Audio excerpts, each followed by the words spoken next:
కొంచెం కుంకుమ, పసుపు, 4 నిమ్మకాయలు ఒకే చోట కనిపిస్తే ఎవ్వరి గుండెల్లో అయినా రైళ్లు పరిగెడతాయి. ఎవరో మంత్రతంత్రాలు చేశారని, క్షుద్ర పూజలు చేశారని భయపడిపోతుంటాం. అది మన కంట్లో పడినప్పటి నుంచి మనసులో ఒకటే మెరమెర, ఏం జరుగుతుందోనని ఆందోళన.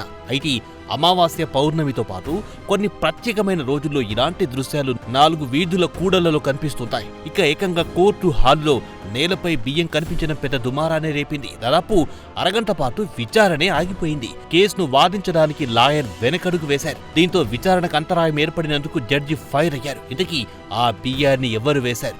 కోర్టు హాల్లో చేతబడి చేయాల్సిన అవసరం ఎవరికొచ్చింది?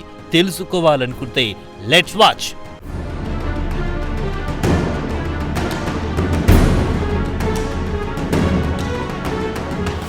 దేశ రాజధాని ఢిల్లీలోని తీజ్ హజారీ కోర్టులో ఓ విచిత్ర ఘటన పెద్ద దుమారానే రేపింది. దీంతో మర్డర్ కేసులో నడుస్తున్న విచారణను ఉన్నఫలంగా ఆపేసి లాయర్లు కోర్టు హాల్ నుంచి పరుగులు పెట్టారు.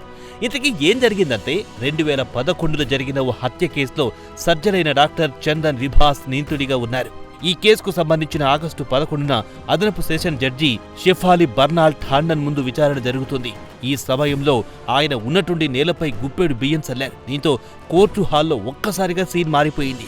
అక్కడున్న న్యాయవాదులు తీవ్ర భయాందోళనకు గురయ్యారు. అది చేతబడని భావించి జడ్జి బల్ల వద్దకు వెళ్లేందుకు నిరాకరించారు. దీంతో ఆ విచారణకు అంతరాయం కలిగింది.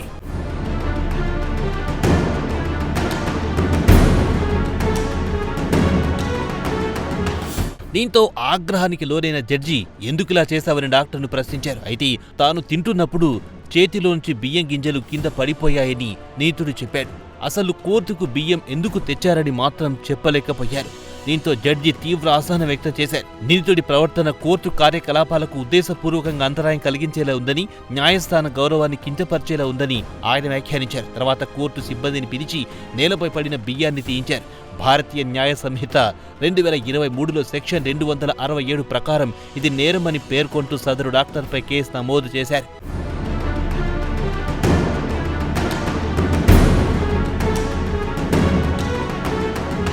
అయితే గత వారం రోజుల క్రితం జరిగిన విచారణ సమయంలోనూ నేలపై ఇలాగే బియ్యం పడి ఉన్నాయని కోర్టు సిబ్బంది తెలిపింది. అయితే ఆ రోజు తాను వీడియో కాన్ఫరెన్స్ ద్వారానే హాజరయ్యారని డాక్టర్ చెప్పగా ఆయన భౌతికంగానే హాజరయ్యారని కోర్టు రికార్డులు స్పష్టం చేశాయి. చివరికి తన తప్పును అంగీకరించిన డాక్టర్ క్షమాపణలు కోరారు.